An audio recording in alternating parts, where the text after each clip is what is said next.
Godfather. Pulled up to the scene in a 65 Bentley, dripped in Brioni, China doll with me, looking like a supermodel. Oh, what a feeling. 25 years old, 25 million. Today's the audition for the Godfather part. My life's already a movie, so when do I start? I walk up in Patsy's, East 119th Street. Fat Tony Salerno gets a kiss on the cheek. I know my way around, not my first time here. Been doing overnight Ziganet loans for 10 years. I say hello to Danny Pagano and Tough Tony. Nicky Domino gives me a nod, they all know me. They ask why I'm there so early, I say the part. They say what part? I say the movie, why not? I don't look like Carlo, they all begin laughing. 3 p.m. ready for the lights. My name is Gianni Russo, a.k.a. Carlo, the infamous son-in-law from The Godfather. I'm now known as the Hollywood Godfather, and this is my story. Before all of the wins in my portfolio, I was a little boy diagnosed with polio. Welcome, everybody. It's time for another Hollywood Godfather podcast with my co-writer, friend, and now my adopted brother, Pat Piccarelli. I always wanted to be adopted. Anyway, how you doing, Johnny? Everything cool? Yeah, at least I'm rich, so I can adopt you. There you go. Well, since I'm in the family now, I expect a check. Okay. That said, we have a really good show today. Probably for it's a first for us, but this might be a first on the internet, period. We are going to interview a former Chinese gang member. His name is Michael Moy. He's a friend of mine for quite a few years. He's got a hell of a story to tell. So without any further delay, let me introduce Mike. Michael Moy. How you doing, Mike? Hello, Pat. Hello, Gianni. It's great to be here. It's good to thank you. Again, Pat. We're all looking forward to the story, man. Yeah, well, I'm going to lead this off. Mike and I have a history, and I'm very familiar with his story. So let me start off by asking, and this is probably a question quite a few people want to know when it comes to gangs, particularly Chinese gangs in Manhattan's Chinatown, Brooklyn's Chinatown, wherever. How does one get involved in this? At what age? How does the recruitment go? How do you get involved in it? Tell us your story about how it all started, Mike. Well, let me tell you about how the gangs operate from the 1970s. I'm going to focus on the 70s into the mid 90s because that was the time when I was out in the streets. So how do they operate? They usually have a what you call a daima to go out and do the recruiting. And a lot of times they usually recruit the kids who are from the ages of like 13 to 16 because they want to recruit the minors so they can do the dirty work for the gang. Well, how do they know who to approach? Well, I guess to be a daima, you have to have a sense of like a people's person. You have a knack for spotting out, picking out the people who are vulnerable, the ones who are being bullied, and the ones who need protection. So they feel you out before they get too close to you. Okay, explain to those of our listeners who don't know, what is a daima? A daima is sort of like a rank above the street soldier. So yeah, he basically leads a crew of people. So it's sort of like a crew leader, so to speak. Right. Okay, so we have the Italian mafia too. There you go. Yeah, it's like the Italian mob. You're right. So, Mike, why do you think you were approached? Well, how old were you? For one, how old were you? I was 16 years old when I was approached by daima. So I was 16 years old when I was approached by daima. And why was I approached? Because I guess basically I was hanging around the pool hall with a friend of mine who was white, and we were like study partners. So a lot of times after school, when we finished studying at the library, we would go to a pool hall and play video games there. So he see me as a familiar face all the time. And then one day, when I was walking to the pool hall alone, and this time without my friend, that's when he approached me, and then he started talking to me, and then we hit it off. What was the original entree? I'm sure he didn't come up to say, "Hey, you want to be in a gang, kid"? Oh, no, no, no, no, no, no, not, it wasn't like that. Yeah. He asked me if I was heading over to the pool hall because he see me in the pool hall all the time playing video games. Yeah. Yeah, I'm heading that way. And then, we started walking together. And then after a while, he got to know me, know my personality, my character. And then that's when he asked me to join the gang. How long do you think that took? He was trying to gain your confidence. Oh, yes, yes. Okay, so how long do you think that took? It took about, I would say, like almost, we spent time with each other almost every day after that, because the after school hours, I would go to the pool hall. Okay, for how long? I would say about a month, maybe. Okay, so how does he come up the question? What does he say? What would he say to attract you into that lifestyle? Well, it's what he said that really attracted me was, we're here to protect each other. So the protection that he offered, attracted me. Basically he's telling me that, we're a crew and we hang out with each other and we protect each other basically, and nobody's gonna mess with us.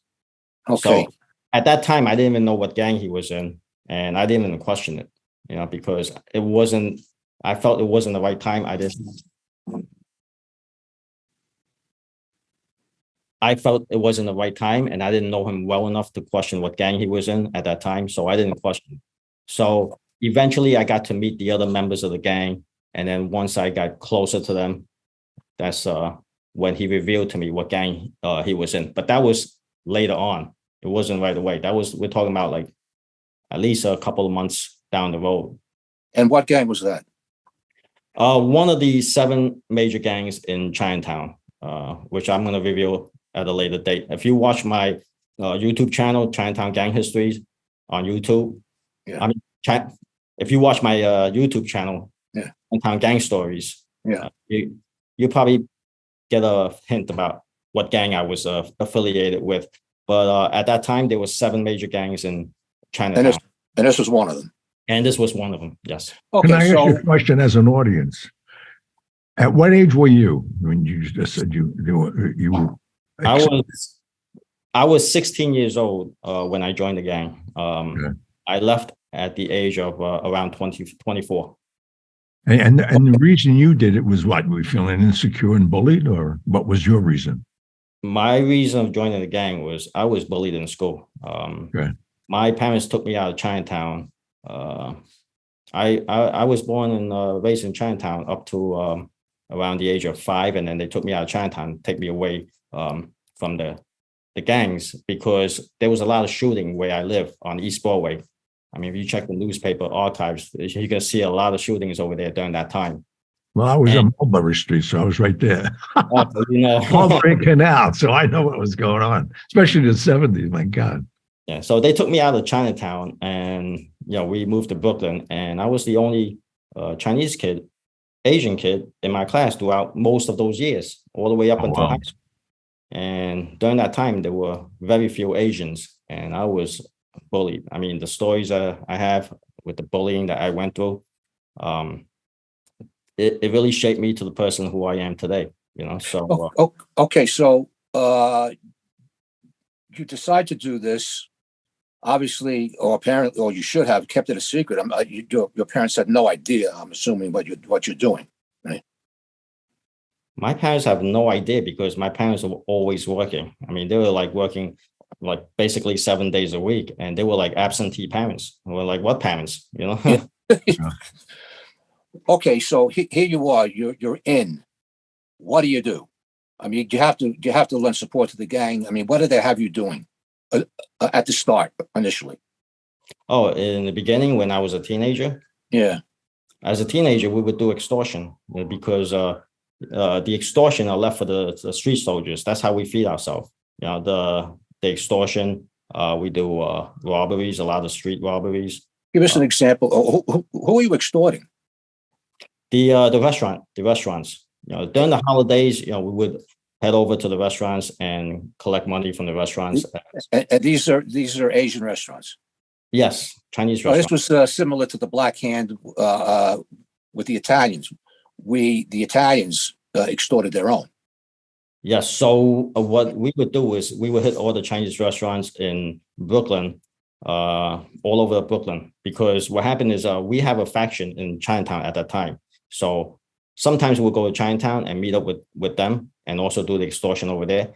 But the Daima was sent to Brooklyn to recruit. So we were the Brooklyn's faction. Okay, and all this time you're still going to school? Well, as I stated earlier, I was like really into school at the time, and I kept really good grades all the way up until my junior year, which is equivalent to 11th grade. So basically, my senior year, I didn't even go to school, and I still kept the high enough average to graduate. So what did you do? Just show up for tests? Yeah, I would show up for the tests, the Regents test, and the midterm finals. Yeah, I show up for tests. But I missed a lot of those days in school. It was a lot of times I was absent, and so no one came looking for you. I still managed to graduate. No one came looking for you from the Student school office or anything like that. No. Well, that's a testimonial to the New York City school system. I mean, that's amazing. You show up for the exams and you wind up graduating. And you miss class, basically. Yeah, I guess I had a high enough GPA that time. Yeah, from my freshman year up to my junior year, and I had the grade high enough for me to graduate. Yeah. Okay, so as your gang, we'll call it a career, as your gang career started, you're doing extortions. Obviously, I mean, you're new to the life. So when you start going into these restaurants, I assume you're with other people, other gang. Yes. Okay. Usually with one other or two others. That's it. Okay. But it was. How do you approach a restaurant owner? Well, during the holidays, we would approach them either with oranges, tangerines, or even the bigger restaurants would approach them with like a tangerine, those tangerine trees. Yeah, we'll approach them, and basically, they already know what to do. The second we walk in, how we look, how we appear. So in other words, you're giving them. This is basically a cover for you. You're going there with something to sell them, allegedly. A higher price. Yes. Basically, an offering to them. Yeah. For good luck, and then in return, they give us a red envelope. That was my next question. Why is it a red envelope? In the Chinese culture, a red envelope is basically lucky money. So it's how much would the average restaurant pay you, and how often? Well, it depends. Depends what the size of the restaurant is and how much business they're doing. We don't request for any specific amount. So what they do is they put whatever amount they want to put in there, and it could range from $100 to $500 or even $1,000. So it depends how much they want to put in there. But that be a week or a month? What is that? $1,000, let's say. Excuse me. Would that be a week or a month or that amount? Well, usually we hit them, during the Chinese New Year or the Moon Festival, when we offer them moon cakes. So during the holidays, that's when we hit them. Okay, so this wasn't an every month thing. No, it wasn't an every month thing. What we do is we'll hit them in the Chinese New Year. We'll hit all restaurants during the Chinese New Year, and we collect a bunch of envelopes. And then for the every month thing, that would be streets that's already being paid in Chinatown, because they had the gang more established in Chinatown that was collecting every month.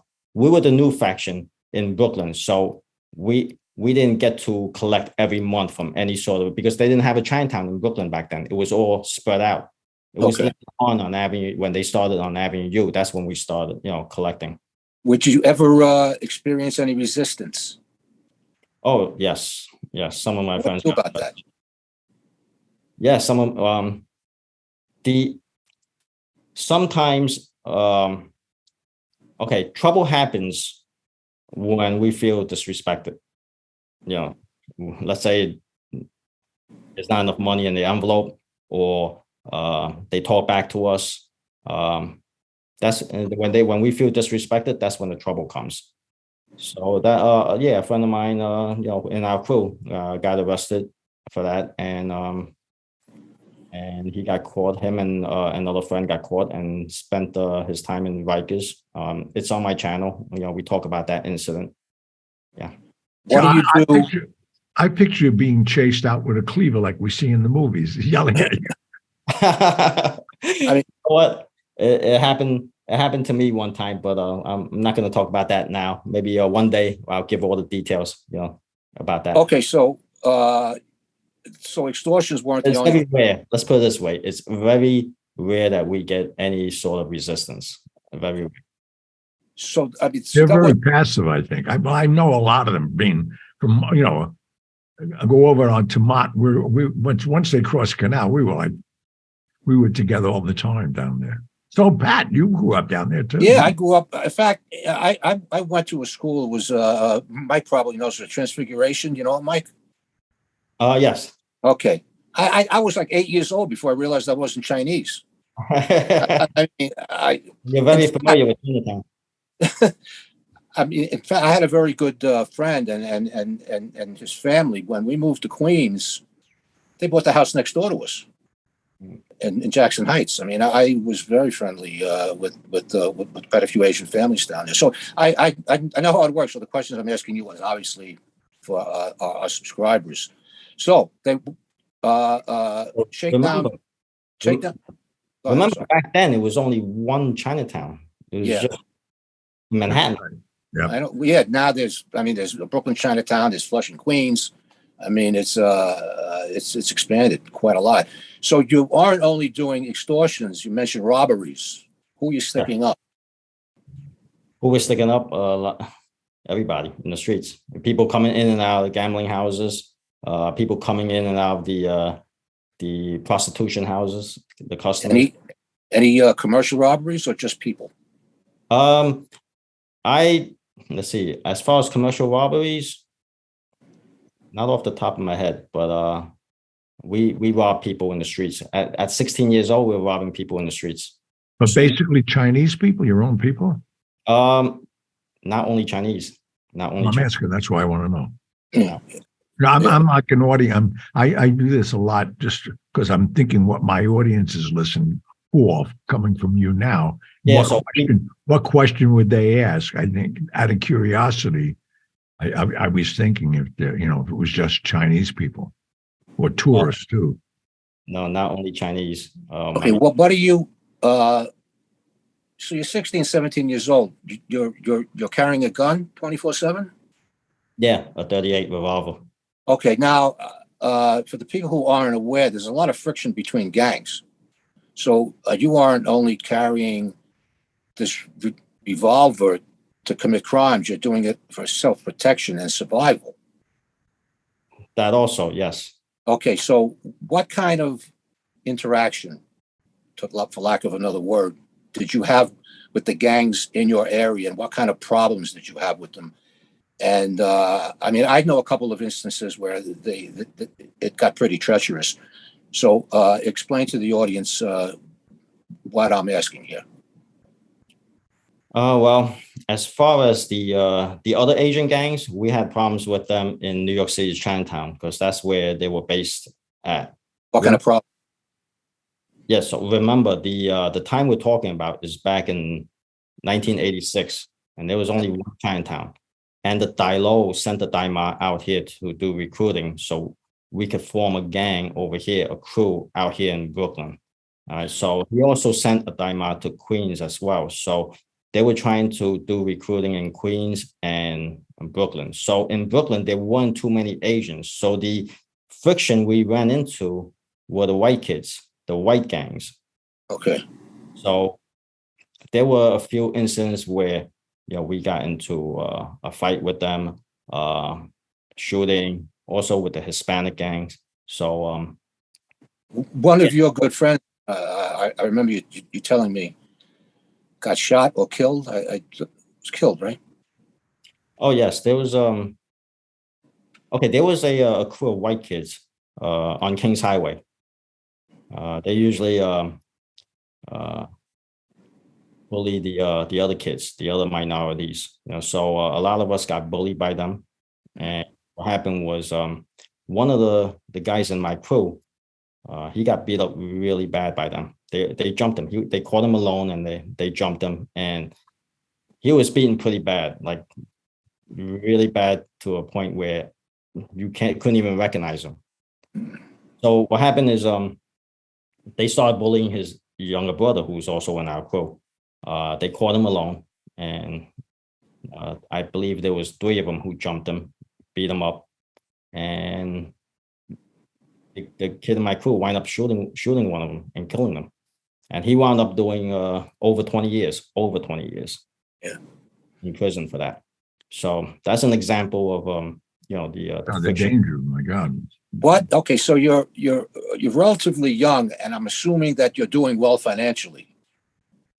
Yeah, because the Dailo would give the money to the Daima, and the Daima would get us an apartment to stay in. So that would be considered like a safe house, and we would all hang out there. There would be, at any given time, anywhere from 10 to 15 of us in the apartment just hang out.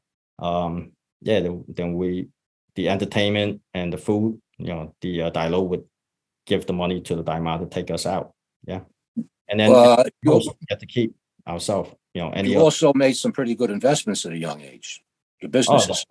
Not at the age of 16. No, but still, you were young when you started. I was around 20 years old. Yeah, 20 years old when I took over a car service business in Brooklyn, and that was owned by the Italians. And back in those days, the Italians ran everything. So as far as the car service business goes, right? Yeah. They control the car service business. So I was able to take over that car service business and became friends with the Italian guy, and I was able to own that business. And it was I believe when I took it over, the business was basically run down. It was a really good business at one time, but whoever owned it prior to that basically ran it down, and I guess they wanted new energy into the place, so they gave me the opportunity, and I was able to build that car service from 2 cars to 12 cars.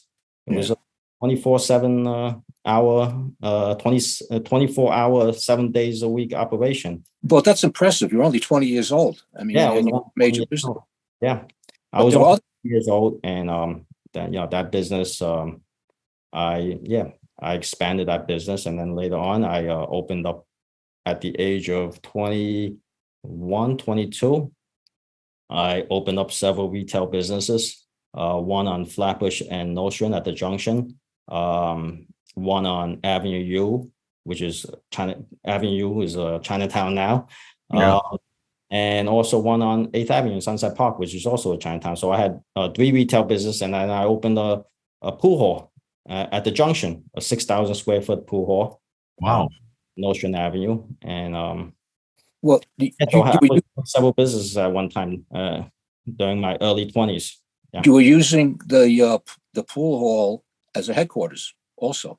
The pool hall was a headquarters, yes. We were moving a lot of marijuana, and I was using the comic store right across the street, the comic and collectible store, and we were selling bootleg movies, Shaw Brother movies out of there, and we would store our guns over there. So I was getting the guns from the American blacks, and we were moving the marijuana we were getting them from the Jamaicans, and we were getting the counterfeit money from the Israelis. What else? We were doing credit card fraud. We had a connection in the post office, and we were involved in all kinds of activity. The Joker poker machines were there from the Italians, and I had a gambling house on Avenue U during that time, and it was generating pretty good money. The retail store was used as a front, and in the basement was the gambling house for the Chinese patrons. Yeah. So okay, let's Johnny, let's take a break here.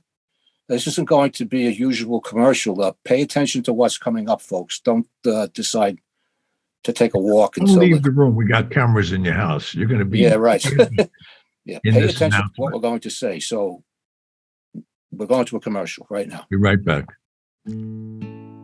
Today's show is being sponsored by Corleone Fine Italian Food Products. This sponsor really means a lot to me. Corleone Fine Italian has taken the heart and soul of the Godfather films and created a line of food products that include pasta sauce, balsamic vinegar from Modena, Italy, Genco extra virgin olive oil from Sicily. They created delicious pasta sauces, marinade, tomato basil, arrabbiato, and my favorite, Clemenza's meat sauce. You will be amazed. You will think your grandmother made the sauce herself. CorleoneFineItalian.com. That's CorleoneFineItalian.com. We're back. Okay, we are back with Michael Moy. He's this guy had a hell of a life, and so far he's only 22 in his narrative, and he's doing quite well. You also had some friction in the pool room, as I remember.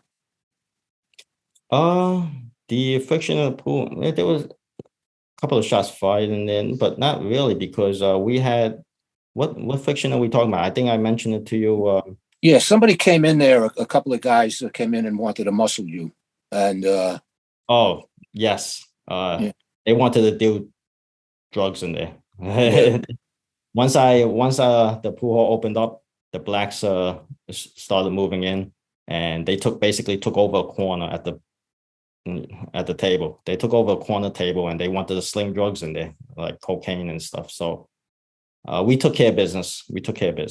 And after that, they never came back in. But of course, with the help of another black crew, which they knew. So that I'm going to go into details with that at a later date, because I'm working on a book right now, and it's okay. Well, yeah, we don't want to get, yeah. We're not going to ask you every single thing that went on, but but that's interesting. You're dealing this black. There was some bullet holes. Yeah, well, pool hall that was never reported. Let's put it that way. At this point, are you on the police radar at all? Oh yes, the police would come every now and then. They try to search for any weapons or whatnot, because I had a feeling they had informants. So they would send the cops in periodically to do a search of the place. Okay, you're also one day I noticed there were two guys across the street on the rooftop looking in, because we have a 50-foot window. We were on the second floor, and our window was 50 feet long and 50 feet wide. Yeah. We had one day I'm looking across the street, and I see two guys on the rooftop, with binoculars, looking at us. So yeah, we were on their radar. Let's put it that way. We were on their radar. So you were never arrested. You never did any time in jail. What do you attribute that to? Smart? No. Luck? Connected. No. The main thing is keep your circle small and tight. Okay, you can't trust any outsiders in there. Yeah, no outsiders. Well, that's one thing I learned with the Chinese community when I was in Chinatown, even as a police officer.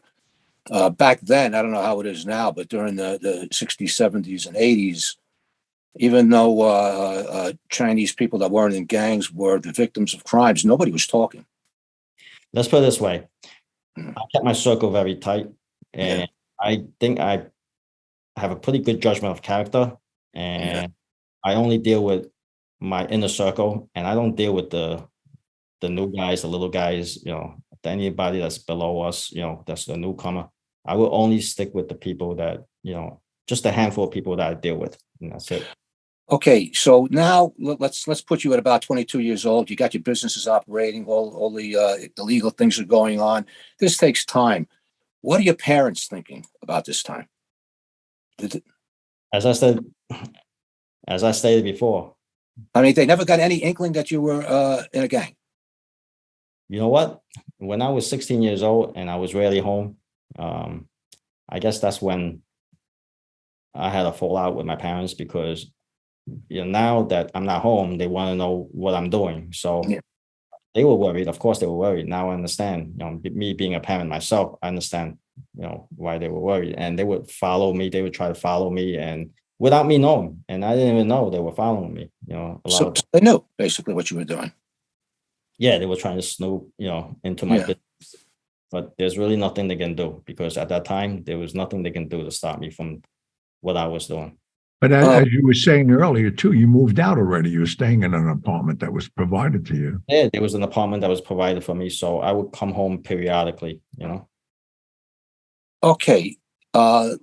Later on, and we won't discuss what you're doing later on till the end of the show, but later on, as your friends, and these gang members, a lot of them turned out to be like brothers to you. And a lot of them are getting in some serious trouble. A lot of them are doing some serious time, and a lot of them are getting deported.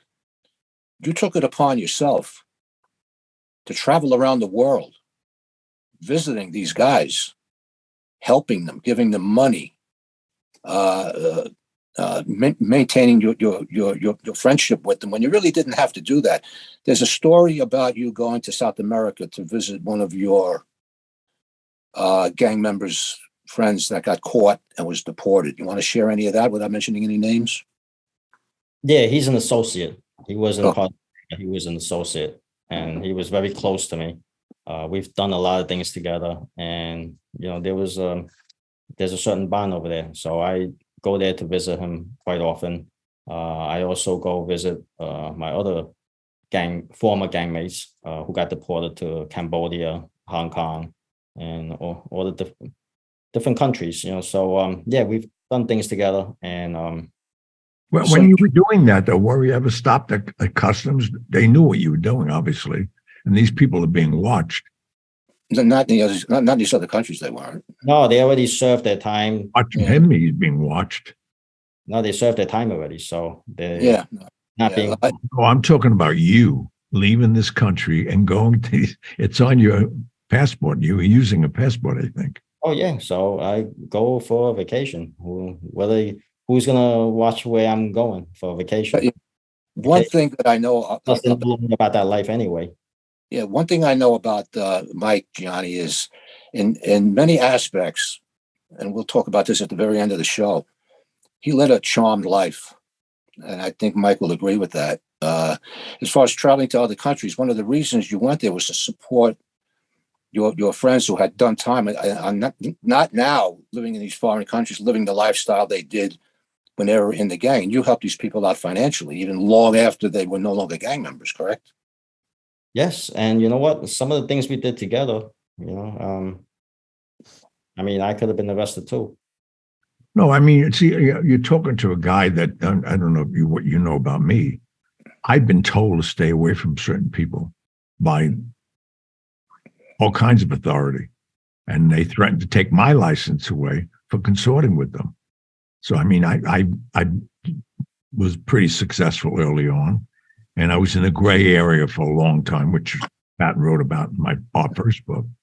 But I understand how they watch you, knowing what you're doing, even though you're very suave. And I mean, I traveled the world numerous times, but I'd come back and they'd come visit me. They knew what I would do. You got to understand, John, this was the Asian community. There was nobody around to watch them. I mean, you're talking about the 60s and 70s. I knew in the 70s, there was basically one Chinese cop. His name was Paul Chu, and he was a friend of mine. He was a friend of Mike's also. He was the only Chinese cop on the job. And one incident, there was a Chinese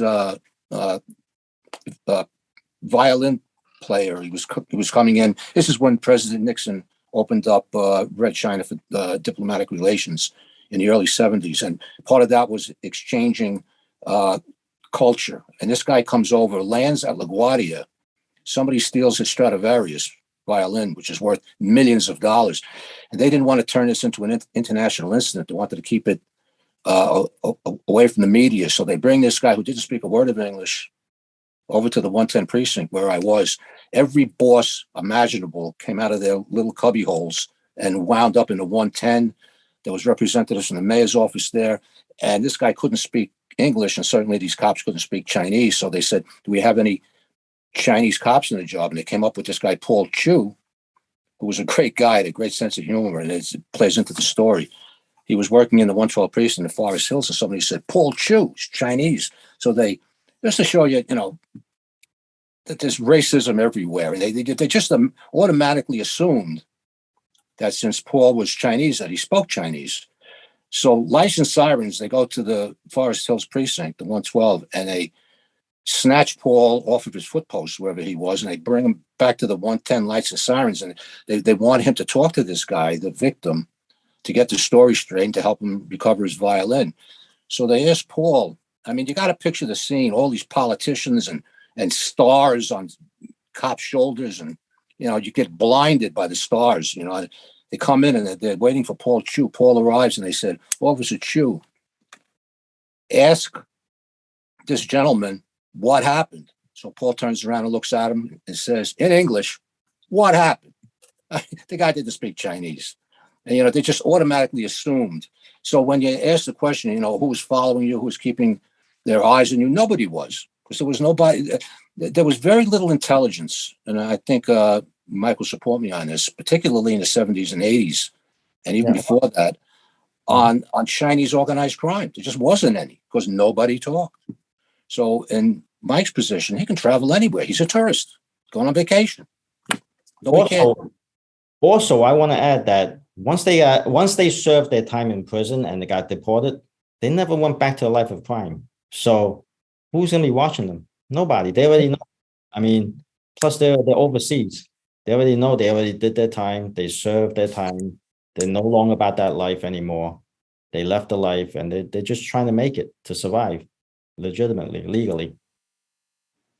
Okay. Well, obviously, you know, now we're going to get to the part where we have to do a little tap dancing here. But obviously, you are no longer a criminal. You're no longer in the gangs. What are you doing now? You've got a couple of projects going. So let me start off with that question. I have my own YouTube channel called Chinatown Gang Stories. So that's where I interview my former gangmates and, you know, former, you know, like childhood friends. I have a lot of childhood friends on there who was willing to come on my channel and share their experiences with the world. Okay, yeah, I know a couple of them, and I've subsequently listened to the interviews. Now, how long has this channel been up, in effect? I started this channel on June 2nd of last year. Okay, now this kind of surprised me, but this is doing phenomenally well as far as subscribers in a short period of time. You got many thousands of subscribers here. Did the sudden success and the continuing success of this YouTube channel surprise you so quickly? Yes, I was very surprised, because on the first day when I launched the first video, I only had 3 subscribers, and I was wondering, oh, there must be no interest in this type of genre. I mean, there's plenty of videos about the Italian mob. You got the Hells Angels, Bloods, even Latin Kings, but there's nothing about the Asian gangs coming from the horse's mouth. So I'm like, maybe there's no interest. And then later on, as the subscriber base started building up and getting more views, and it gives me the motivation to put out more videos. Well, less than a year, because I just checked, you got over 16,000 subscribers so far. It's building rapidly, and we congratulate you on that. But yes, you've also got other. Go ahead, Johnny. I'm sorry. No, I'm just congratulating them also. That's a tough. And Mike, you have other things going for you now too. Tell our subscribers what you're doing in addition to this. I'm working on a book right now, a memoir. So I signed on with a publishing house. So we're working on a memoir right now. Hopefully it'll be out. Okay. Yeah. Well, you know, I'm speaking for Gianni too. Also, when this book comes out, you're going to reveal a lot. I mean, we only had 45 minutes to talk here about what we talked about, but this, I mean, I was involved at the onset of your project, and there's so much more to this story that you can't squeeze into 45 minutes. And of course, that's going to be the essence of the book. But tell everybody what you did, keeping in mind your past, what you did when you left the gangs. So after I left the gang in 1995, I became a New York City police officer. That's amazing. I mean, Mike's not one to toot his own horn, but he did 26 years in the NYPD, became a detective, and served very honorable and bravely. We're not going to talk about how you managed to do this. I mean, what, look, this we can ask. What made you decide to leave the gang life and become, of all things, a cop? So in 1995, I became a police officer after 9 months in the academy. When I graduated, they had me assigned working a foot post in Chinatown. And I did 9 years as a uniform cop, and I got promoted in 2003. I became a detective for the next 17 years. We're also working in Chinatown, investigating cases in Chinatown. And my last 2 years, I spent with the Asian Hate Crime Task Force. So there's plenty of stories. A lot of details are going to be in my book. Well, one of the main things, which we're not going to talk about now, is how the hell you managed to get on the NYPD. I mean, I spent 20 years on that job, and I know what it's like, particularly back then. Now it's a bit easier to get on, as far as a couple of minor arrests you can have and traffic summonses. When you came on, if you had a moving violation, I mean, they put you through hell. getting affidavit. Moving violation, and they put me through hoops. I mean, it was.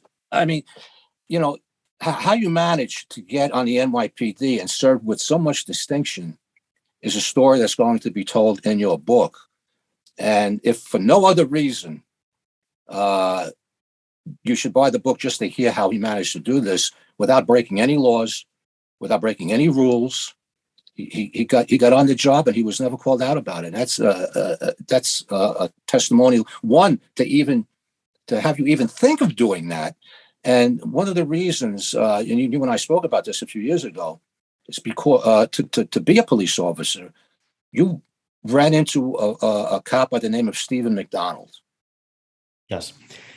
Well, Stephen McDonald, he played a big part in my life in becoming a police officer. What happened was I followed his story back when he was shot, and he was paralyzed. He was a quadriplegic.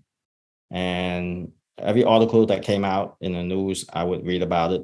And, you know, I grew up in Chinatown, and watching these Shaw Brother movies in Chinatown, it was all about revenge, right? These Kung Fu movies. You know, yeah. You kill my master, I'm gonna, learn Kung Fu, and then I'm gonna get my revenge, whether it takes 5 years, 10 years, decades, whatever it is, they're gonna get their revenge. So that in that Chinese culture, that was the mindset back in those days. And when Stephen McDonald forgave the kid who shot him, like, I couldn't comprehend that. It was like it's something that's like foreign to me. So he also said that the kid was a product of his environment. So, as you were. Yes, I didn't understand what those words meant. I guess I was too young and mature to understand it, but it always stuck in my mind. And I always questioned myself if I was doing anything wrong. Over the years, as I got more mature and I realized, like, doing good is, like, when I was doing bad things, it made me feel good. Realize, like, doing good things can also make you feel.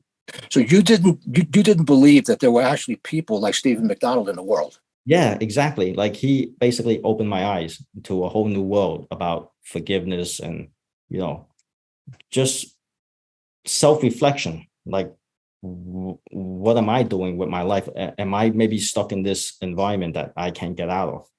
So maybe I'm a product of that environment that I'm in, and I need to get out. So for me to realize that, I'm able to make that first step and take that change. Because if I never realized it, I wouldn't make that change. So the first step to any change is realization. Yeah. Let me ask you a question, though. Being on the job in Chinatown, and most of the people that you were involved with in gangs and even robbing certain people, what was their reaction to you? Because, I mean, that's a small community. They don't forget.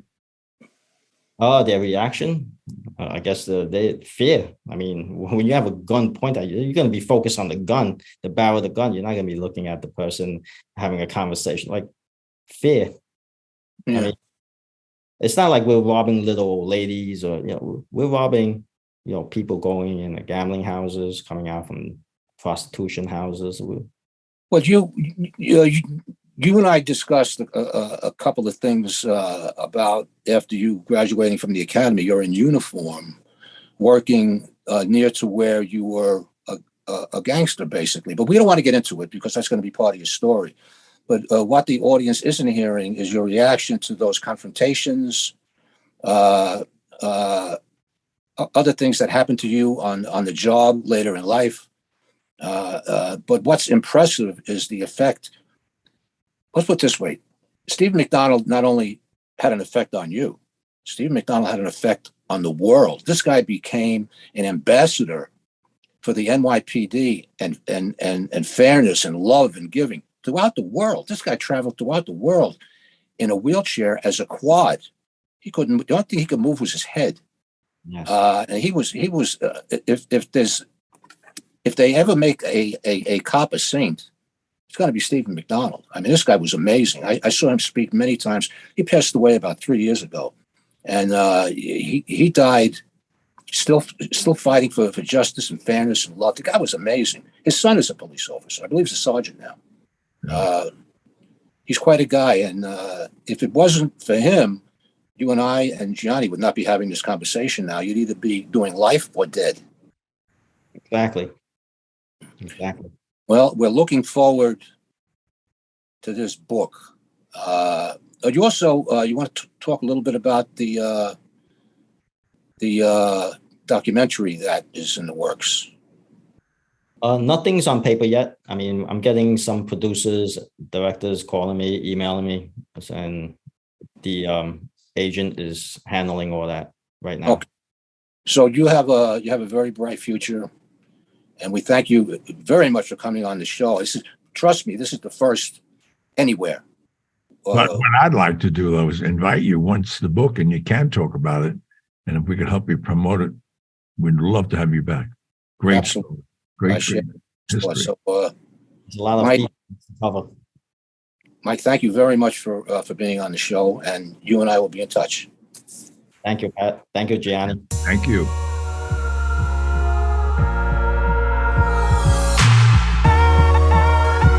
And that was that. But I'll be back. Thank you for tuning in to the Hollywood Godfather podcast. You can contact Gianni Russo or Patrick Picciarelli with your questions and comments through the contact section of our website, HollywoodGodfatherPodcast.com, which is where you can also subscribe to our weekly newsletter. You can also call and leave us a message at 646-776-3038. Remember to follow us on Instagram at Hollywood Godfather and on Facebook, as well as leave us a review on Apple Podcasts. We'd like to know what you like about what we're doing, what you'd like to hear in the future, and anything else you might suggest to improve our podcast. Most importantly, hit the subscribe button.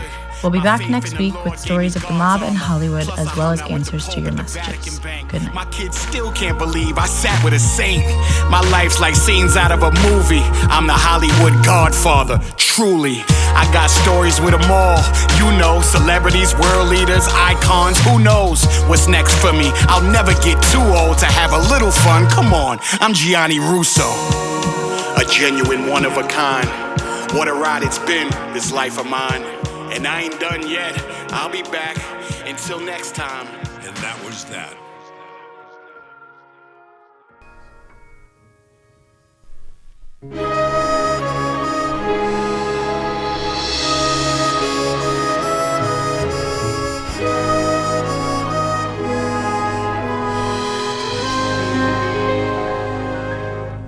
When I was 17, it was a very good year.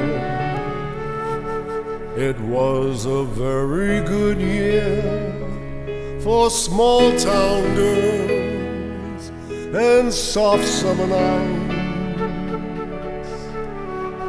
We'd hide from the lights on the village green when I was 17. I did it my way.